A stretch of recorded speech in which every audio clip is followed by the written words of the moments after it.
몇 달 전에 대통령 선거가 있었고요. 또 돌아오는 수요일 6월 1일 날 지방자치단체장 선거가 있습니다. 또 어제하고 그제 벌써 사전 투표를 하신 분들이 있을 줄로 믿습니다. 선거를 하는 이유는 민주주의의 꽃이라고 하면서 다수결에 의해서 누구든지 그 지도자로서 그 공동체를 대표할 수 있다고 보기 때문에 지금까지 세워졌던 여러 가지 제도와 방식을 뛰어넘고 지금 전 세계적으로 자본주의나 또 공산주의나 어느 단체든지 이 자유투표에 의한 선거를 실시하고 있습니다. 근데 그 선거에 여러 가지 기원설이 있지만 성서에서도 오늘 같은 이 본문에 보면 제비뽑기라고 하는 어떻게 보면 누가 될지 모르는 가운데 하나님의 은혜로 뽑히는 지도자를 선택하는 경우를 볼 수 있습니다. 요즘에 저희가 새벽 예배 때마다 매일 성경을 하고 있는데 매일 성경에 사무엘상입니다. 이 사무엘상을 하는 가운데 보면 이스라엘의 초대왕 사울을 선택할 때 보면 물론 선지자 사무엘이 미리 사울에게 기름을 부었지만 백성들을 설득하고 백성들 스스로 우리가 왕을 세웠다 이런 모습을 보기 위해서 12지파를 소집해서 그들 가운데 대표들을 뽑아서 그들이 스스로 뽑아서 나중에 사울이 이스라엘의 왕이 된 것입니다. 성경에 보면 여러 가지 리더를 세우는 방식들이 있었습니다. 왕정시대 이전에는 사사시대였는데 이 사사시대에는 하나님의 선지자들이나 또한 농부들이나 또한 장군들 그 누구든지 하나님이 직접적으로 그 사람을 불러서 성령에 충만한 사람으로 만들어서 그가 대적들을 물리치고 판관으로서 이스라엘을 다스리는 그런 역할들을 했습니다. 그뿐만이 아니라 또 다양한 방식으로 성경에서도 그 시대에 맞게 지도자들을 세우는 그 모습들을 보게 됩니다. 오늘날에 우리가 교회 바깥에서 행해지고 있는 이 투표라는 형식도 사실은 내가 누구를 투표하는지 비밀 투표에 붙이게 되어 있습니다. 공개적으로 나는 누가 뽑았다 물론 이렇게 얘기할 수도 있겠지만 대부분의 사람들은 그런 이야기를 하지 않습니다. 그거는 왜 그러느냐? 그 사회가 가지고 있는 누가 될지 모르지만 하여튼 자격 조건이 되는 사람이 지도자로서의 역할을 감당하게 만들기 위해서 그렇습니다. 그래서 이제 6월 1일 저녁에가 되면 이제 투표함을 개봉해가지고 누가 됐는지 사전투표 또 여론조사 뭐 여러 가지 방식을 하는데 그거하고 하나도 상관없이 정말로 이변이 일어났다. 정말로 이런 놀라운 일이 있었다. 뭐 여러 가지 이야기를 하게 됩니다. 우리에게 중요한 것은 교회 바깥의 일이 중요한 게 아니라 교회 안에서 누구를 하나님의 사람으로 리더로서 교회를 이끌고 가고 하나님의 복음을 증거하는데 앞장서게 만들 것이냐 이것이 중요한 것입니다. 그래서 사회는 사회 방식이 있고 교회는 교회 안에 방식이 있습니다. 근데 그 교회 안의 방식도 성경에 근거해야 합니다. 아멘? 그냥 아무나 세우는 것은 아니에요. 제비뽑기라고 해서 어떤 분들은 착각하는 게 그냥 아무나 그냥 넣고서 누구 하나 대라 이런 식의 상황이 아니고 철저하게 오늘 제목에 나오는 것처럼 성령에 충만한 사람, 부활을 증언할 사람 이 두 가지가 아주 핵심적인 이야기입니다. 한번 따라서 해주십시오. 성령에 충만한 사람. 네. 한국교회가 이 전통적으로 유교사회, 또 이 권위주의 사회, 층층이 사회.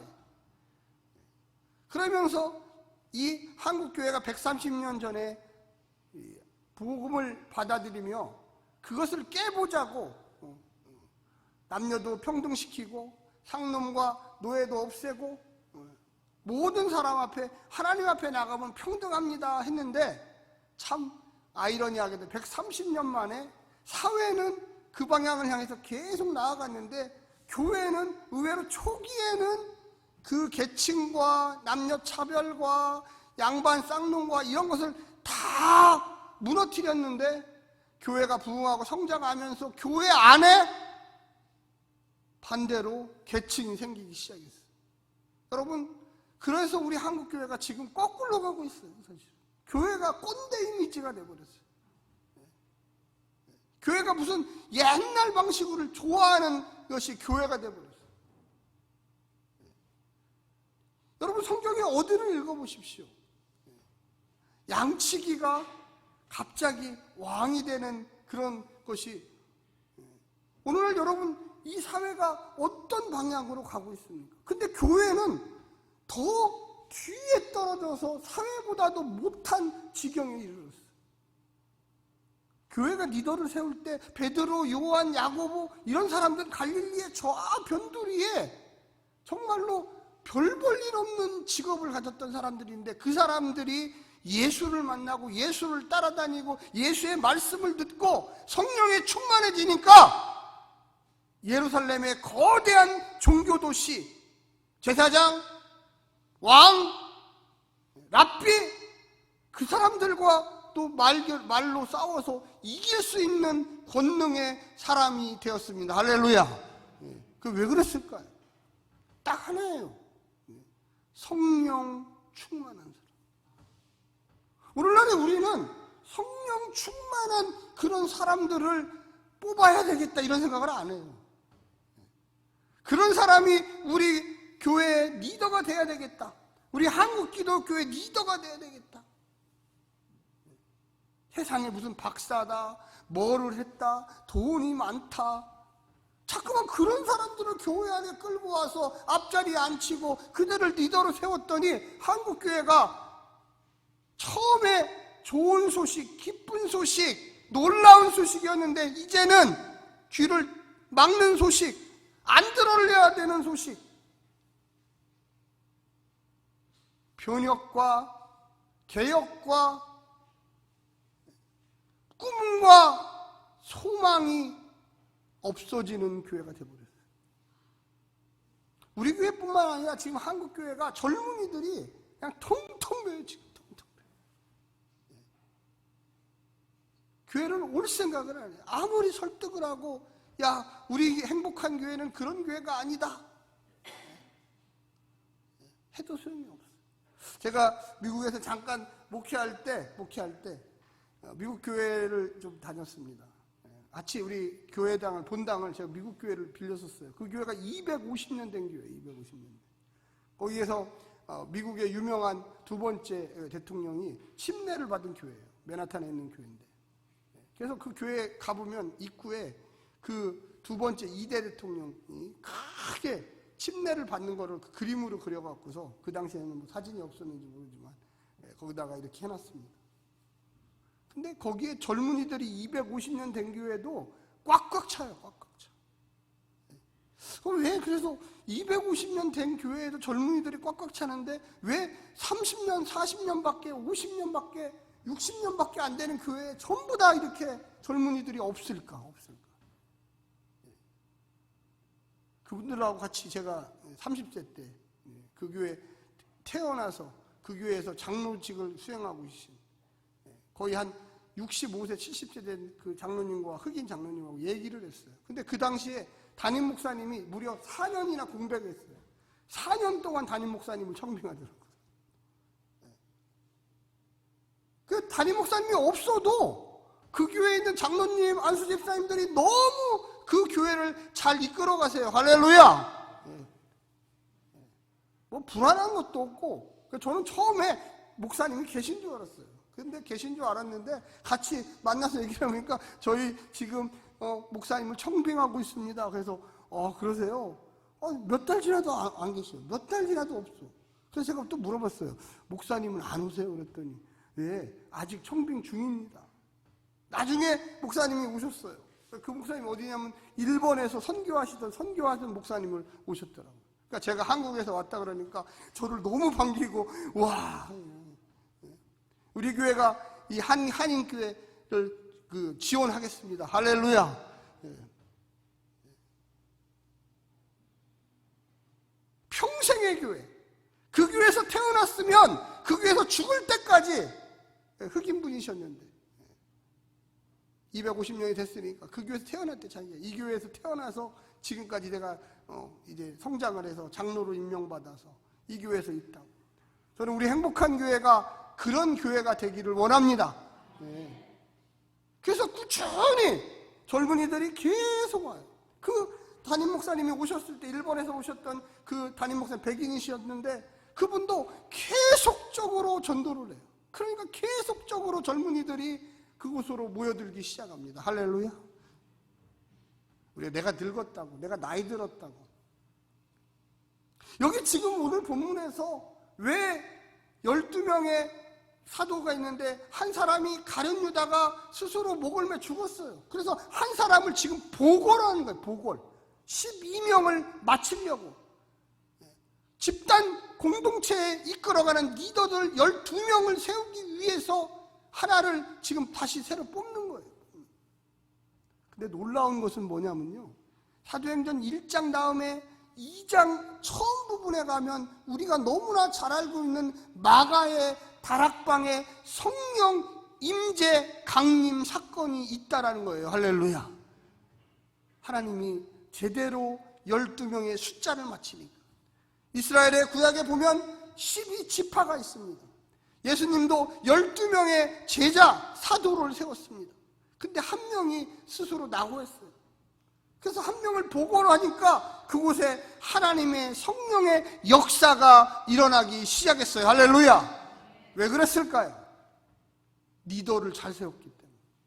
왜 그랬을까요? 하나님의 뜻에 흡족했기 때문에. 사랑하는 성도 여러분, 리더는요 그냥 되어지는 것이 아닙니다. 오늘 본문의 21절 한번 잠깐 보여주십시오. 이거 한번 같이 한번 읽어볼까요? 좀 기다리십시오. 자, 시작. 이러므로 요한의 침례로부터 우리 가운데 올려져 가신 날까지 주 예수께서 우리 가운데 출입하실 때 22절 시작. 항상 우리와 함께 다니던 사람 중에 하나를 세워, 네, 거기까지 하겠습니다. 네, 거기까지만. 네. 항상 우리와 함께 다니던 사람 중에 하나를 세워. 예수님 쫓아다니는 사람들이 많았어요. 성령 충만한 사람 많았어요. 그런데 리더는 자리가 하나밖에 안 비어있어요. 저는 교회를 제가 목회를 하면서 보니까 리더를 세우면서 우리 한국 사람들은 아까도 얘기했지만 너무 자리를 좋아해요. 자리 안 주면 교회를 떠나. 아니, 저분은 나보다 교회를 늦게 왔고, 저분은 나보다 못 배웠고, 저분은 나보다 돈도 별로 없는데 왜 나보다 먼저 장로가 되고, 왜 나보다 먼저 권사가 되고. 오늘은 좀 너무 놀랐어요. 여러분, 정말로 생각을 바꾸시기를 간절히 부탁드립니다. 인간이 세우는 게 아니에요. 조건은 성령 충만한 사람 중에 한 사람, 마띠아만 있었던 게 아니에요. 여기 바나바도 있었어요. 여러 명이 있었지만 21절, 22절 읽었지만 항상 우리와 함께 다니던 사람 중에 한 명밖에 못 세운, 누가 될지도 몰라. 여러 사람의 추천을 받으니까 마띠아와 바나바가 딱 둘이 됐어요. 자, 지금부터는 하나님께서 하시니까 누가 될지 모릅니다. 자, 제비뽑기를 하겠습니다. 두 사람의 이름을 넣어놓고, 자, 우리 같이 기도합시다. 물론 뒤에 부분에 나옵니다. 뒤에 부분에. 하나님, 우리는 잘 모릅니다. 예수님이 처음에 침례 때부터, 침례 요한으로부터 침례를 받은 이후부터 지금까지 십자가에서 못 박혀 죽으시고 부활하신 그날까지 같이 쭉 다녔던 사람이 12명만 있었던 게 아니에요. 수백 명이 있었어요. 수십 명이 있었어요. 그 중에 우리들이 볼 때 이 두 사람이 가장 합당한데 이 사람 누가 뽑힐지 모르지만 하나님이 뽑아 주십시오. 할렐루야. 아무나 했다는 건 아니에요. 조건은 있죠. 처음부터 함께 다녔던 사람. 근데 그 둘도 역시 성령 충만했던 사람. 할렐루야. 기준이 달라요. 기준이. 세상 기준으로 하면 안 돼요. 정말로 우리가 세워야 할 사람이 누굴까? 그분이 정말로 성령에 충만한 사람인가? 그분이 정말로 하나님의 일에 열정을 내는 사람인가? 고민하고 복수로 한 명만 뽑는데 두 명을 세워서 이 둘 중에 누가 돼도 상관은 없어요. 그러나 이것은 하나님께 맡깁니다. 할렐루야. 그래서 저는 다득표하고 뭐 이런 거 굉장히 싫어해요. 사실. 여러분 앞으로 우리 교회에서 일꾼들을 세울 때 꼭 이 방법을 저는 참고하셨으면 좋겠습니다. 물론 이 방법이 절대적인 방법은 아니에요. 그러나 제가 지금까지 성경을 66권을 쭉 읽어봤을 때 가장 합리적인 방법이에요.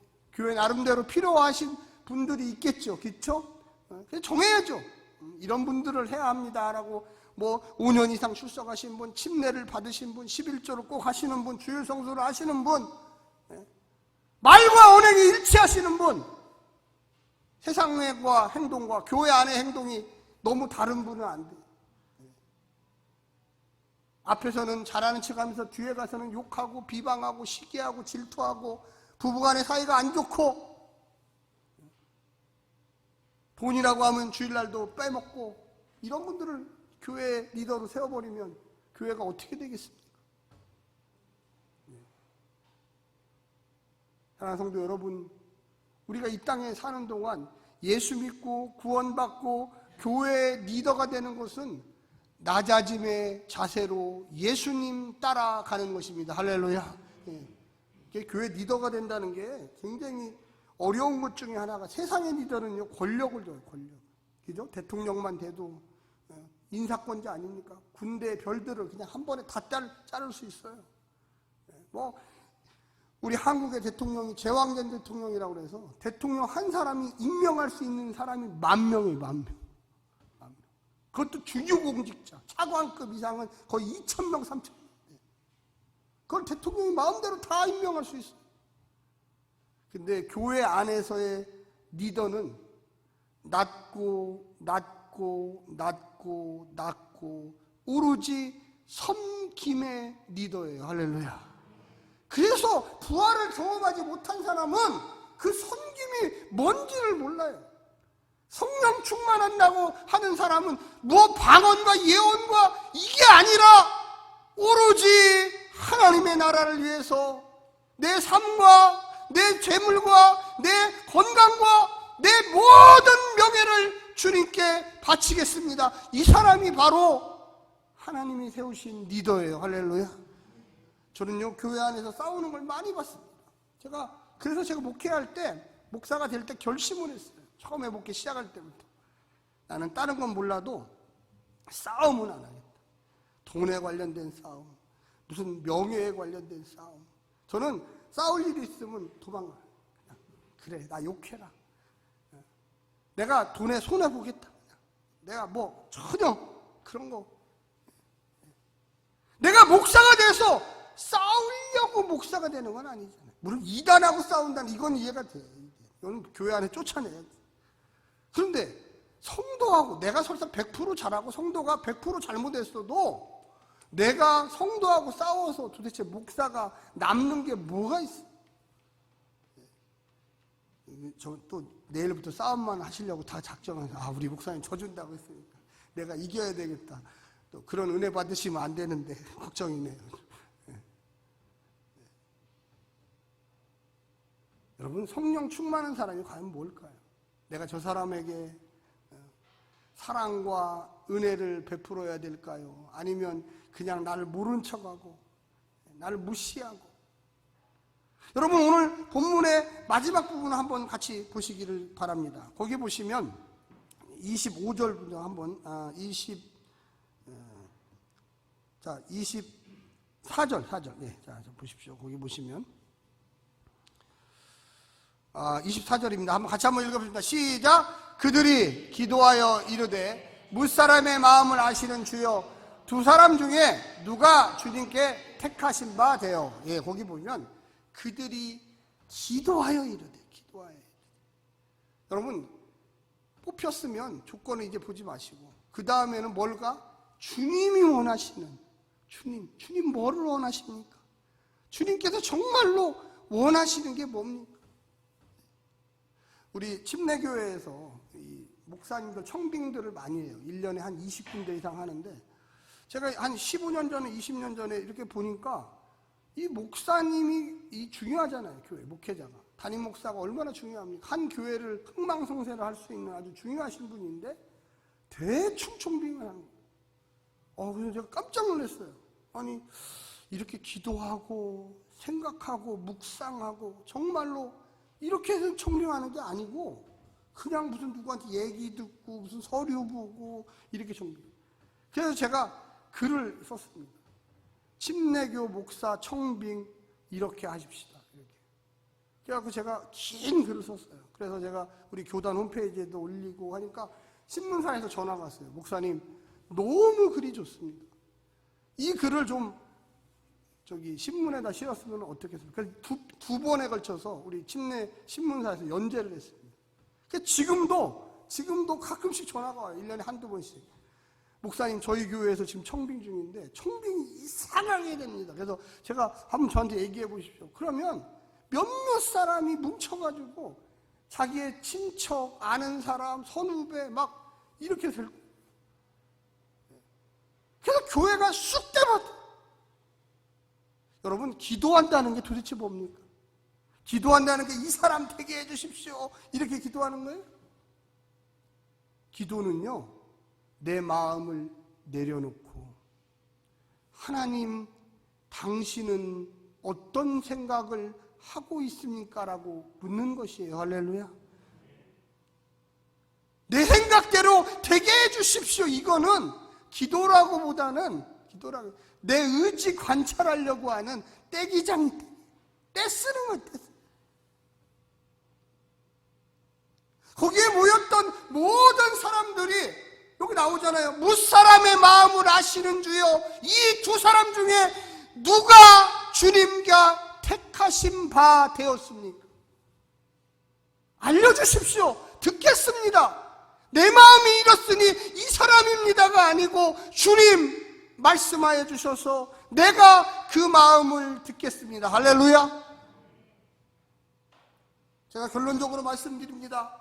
교회 안에서 어떤 직분이든지 목사나 장로나 권사나 집사나 어떤 직분이든지 성령 충만한 사람을 세우십시오. 할렐루야. 이게 1번 조건이에요. 이 성령 충만한 사람은 제가 나중에 한번 설명을 드리겠지만 하여간 중요한 것은 그 사람이 정말로 주님의 십자가를 경험했는지 날마다 주님을 위하여 기도하며 날마다 주님을 위해 선교를 하며 날마다 복음 증거를 하며 살고 있는지 그냥 주일날만 교회 와서 1시간 때우고 그냥 도망가고 직분을 맡겨서 무엇을 하라고 이야기하면 목사님 바쁜데요. 뭐가 그렇게 바쁩니까? 그럼 그 바쁨을 잘라내야 돼요. 주님의 일이 가장 바쁜 일이에요. 할렐루야. 안 그렇습니까? 나를 위해 생명을 주신 그분의 일이 바쁜 일이지 어떻게 세상 일이 그렇게 바빠요? 주일날 예배도 못 오는 그런 바쁜 일은 잘라내셔야 돼요. 그리고 여러분 꼭 기억하십시오. 그런 조건이 되시는 분들 중에 기도하십시오. 눈물 뿌리며 기도해야 돼요. 지도자 한 명 잘못 세우면 그 교회가 분열되고 상처 입고 아파하고 고통스러워하고 너무나 많은 그런 교회들이 있어요. 정말로 외모를 보지 마시고 외양을 보지 마시고 그가 그 지금까지 했던 말 한마디 한마디에 귀를 기울이십시오. 그래야지 정말로 이 사람이 이 교회를 살리고 많은 사람들에게 모범이 되고 하나님 나라 위하여 정말로 쓸모있는 사람이었구나 생각할 수가 있습니다. 아멘. 사도행전 2장에 아까 얘기했지만 성령의 마가다락방의 강림 사건은 그냥 생긴 게 아니에요. 마음의 준비, 공동체의 준비. 저는 우리 행복한 교회가 하나님 나라의 그 모든 일들을 감당할 준비가 되어 있다고 저는 믿습니다. 어려운 지난 2년 동안의 그 과정, 또 앞으로 새로운 비전을 향하여 지금 나아가려고 준비합니다. 우리가 잘하면은요, 우리가 성령 충만하면 이곳에 하나님의 젊은 백성들이 몰려올 거라고 저는 믿어요. 하나님이 아시거든요. 야, 저 교회로 보내야 되겠다. 저 교회로 준비가 됐어. 권위주의가 아니라 성령에 의지하는 그들 행복한 교회, 그곳에 나의 백성들을 보내서 훈련시켜서 앞으로 이 나라 전 세계 하나님의 지도자들을 양성하는 곳으로 만들어야 되겠다. 할렐루야. 저는 우리 교회가 꼭 그렇게 되리라고 믿습니다. 사랑하는 성도 여러분, 우리가 정말로 우리 먼저가 성령 충만하고 리더로서 준비가 되고, 모세는 80세에 불렀다는 걸 여러분 기억하시기를 간절히 부탁드립니다. 기도하겠습니다.